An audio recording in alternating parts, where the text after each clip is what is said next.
All right, now, great information, great veteran issues that we're talking about now.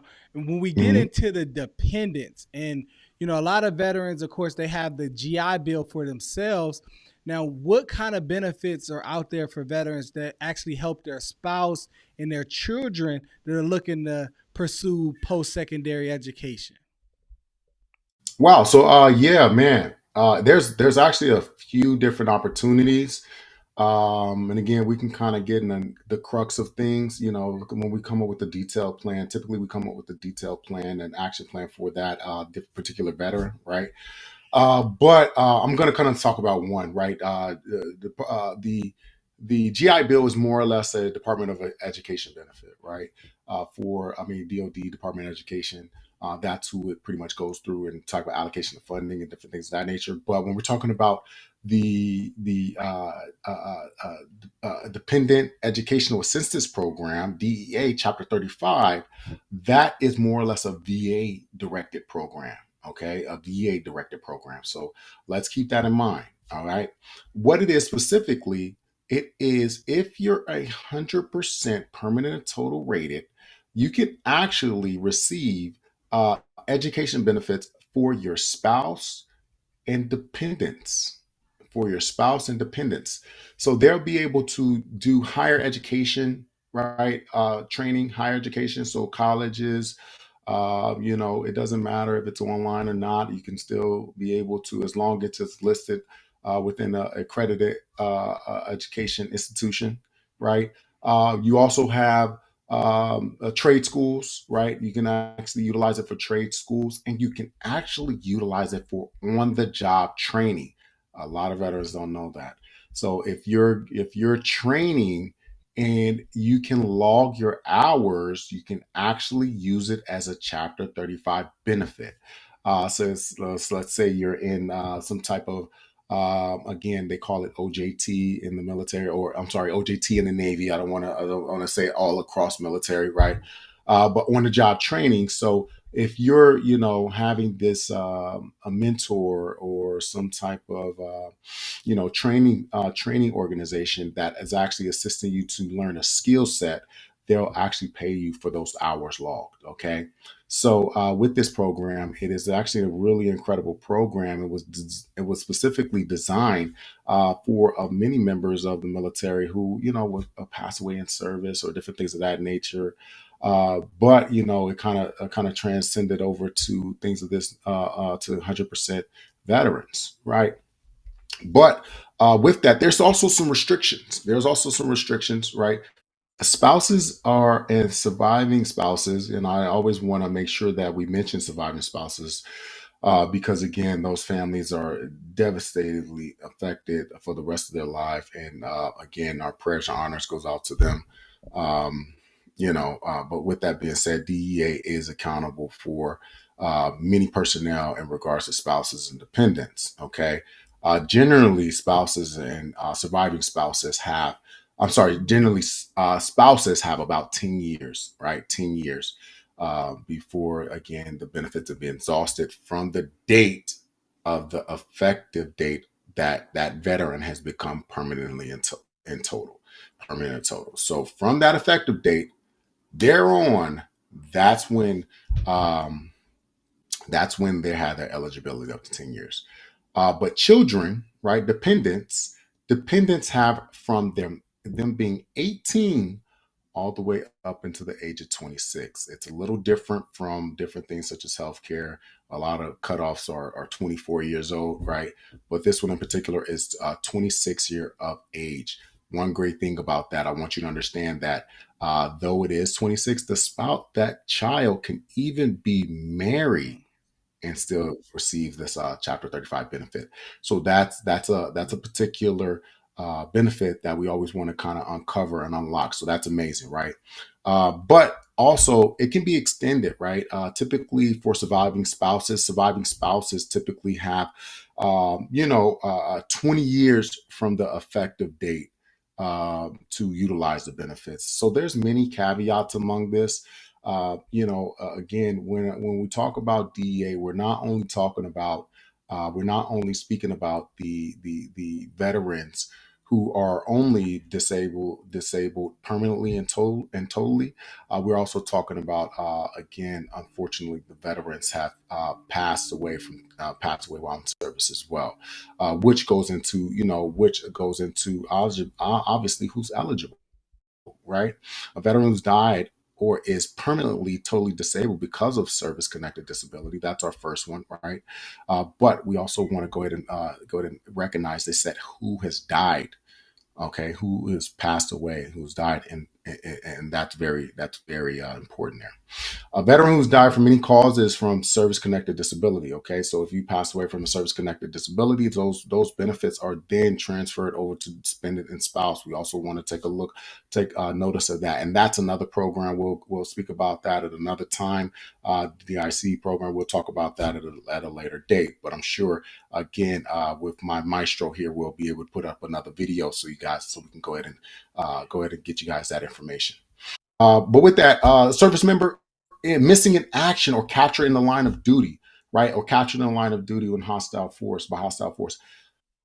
Unfortunately, we don't give enough credit or speak about enough prisoners of war, right? Prisoners of war. There's been so many.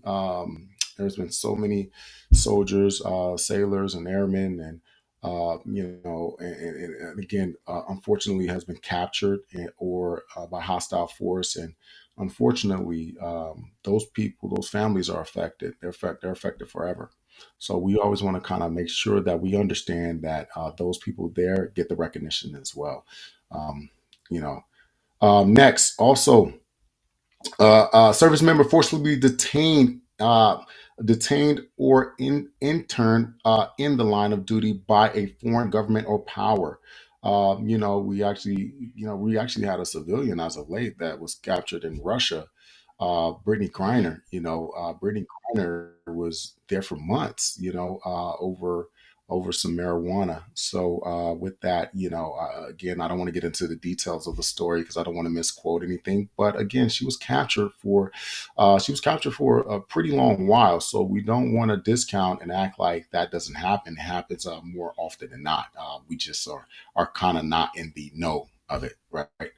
Also, a service member hospitalized or receiving outpatient care for a VA determined service connected condition, permanent and total disability, right? Again, that's another reasoning why you can actually receive this as well. So, with that being said, Chapter 35 is a huge benefit, and I know with this huge benefit, we have many questions on how much do you receive. That's kind of the looming question, right? So, with that, there's different criteria for different criteria for different institutions that you'll be going to. So we talk about higher education institution. Higher education institution, that's going to provide you 1401, right? $1,400 a month. Okay, so they're going to directly send that over to the dependent or spouse that they'll receive to be able to pay that college tuition there. And again, I do want to go ahead and mention there's a huge caveat there as well. So, say for instance, again, we want to get to the nooks and crannies of things. You guys always can give us a call where we can be able to talk a little bit more about it. But say for instance, if you're going to out of state college, right? If you're going to out of state college, what happens is for you, again, majority of schools, if you're going to out of state college, the majority of schools will be able to provide that a dependent or spouse with in-state tuition, and then at that point you'll still be utilizing that Chapter 35 benefit for the 1401 a month. Okay, so that's a big savings. So if you live in Las Vegas and your child for some odd reason didn't want to go to UNLV, the Running Rebels, go Rebels. Let's Okay. go. If they, yeah, if they didn't want to go there and they wanted to go, I don't know, the University of Michigan, right? Which I don't know who would want Who to do wants to that. go to the But cold? anyway, but that child will deemably receive in-state tuition instead of out-of-state tuition to be able to go to that college. Okay, when they'll be able to receive the 1401. No, that's huge. That's huge. So it's almost like if you're using those military programs, you have like a special rate, right? You're gonna be able to Hmm. get that lowest rate of that in-state tuition, which is Hmm. the most advantage pricing that you can get. So that's a For huge sure. savings there. For sure. For majority of colleges, I don't want to, speak for all. Obviously, every college has again a counselor that can provide you more information amongst that. So obviously, reach out to your college advisor to make sure that you're taking advantage of that. Okay, but also there's also such opportunities such as trade schools. College is becoming a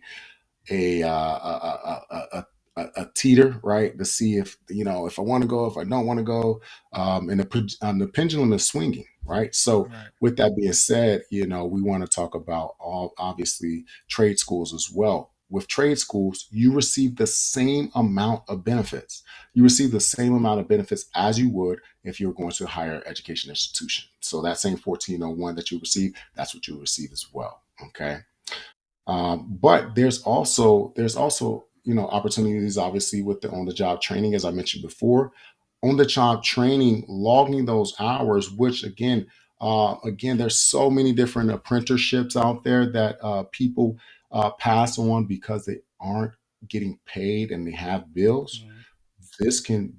This can actually supplement some of that income, if not all of it, for you to utilize with Chapter 35. So if you have a child that is wanting to, I don't know, go to fashion school, but they're interning and for this company, well, they can utilize Chapter 35, and now they'll be able to receive the 890 a month. Okay, they'll be able to receive the 890 a month. So we want to make sure. But I will tell you, that's for full time. Okay, Mhm. that's for full time, including the 1401. Each one is a different layer, right? If you're going, whether if you're going half time, full time, quarter time, different things of that nature, they all change. Okay, but for these are all full time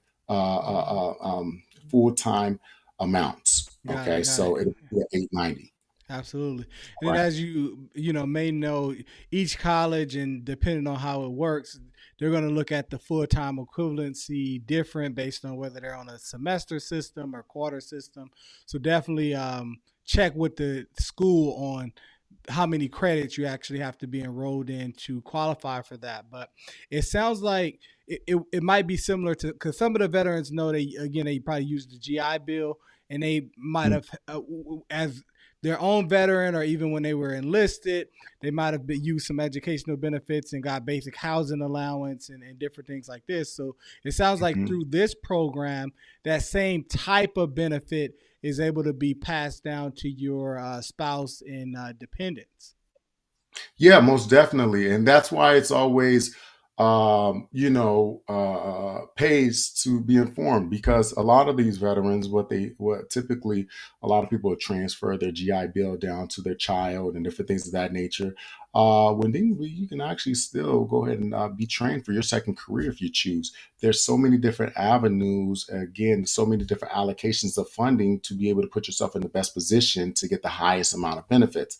So, with that being said, we want to ultimately make sure that, again, that many of these veterans have the information and the know-how to be able to put yourself in the best position possible. Absolutely. No, that's great. That's great. So, last question for you. Now, I know we went over the eligibility and different things for their spouse and dependents to qualify for these benefits. Now, how is there like an application, or do they have to be? Does the veteran had to have been service connected in order for them to qualify? And if they have to be service connected, is there a certain percentage they had to be service connected? So, for the DEA program, yes, you have to be 100% Right. service connected. That is kind of the criteria. It's not only 100% service connected; it's 100% permanent and total. Because Okay. as we kind of already mentioned, there's so many different I guess, looming, kind of avenues on how to receive the benefits, but you have to be permanent in total. So if you're not permanent in total, you're not going to be able to receive this benefit. And when I mean by permanent and total, you also can be granted individual unemployability. That individual unemployability is considered permanent and total as long as you're obviously registering every single year. But which I believe they've got rid of that through registration of every year. It's on an annual basis. I believe it's a different type of registration access now, which again, we'll go ahead and kind of have another video on Absolutely. that. Absolutely. So then,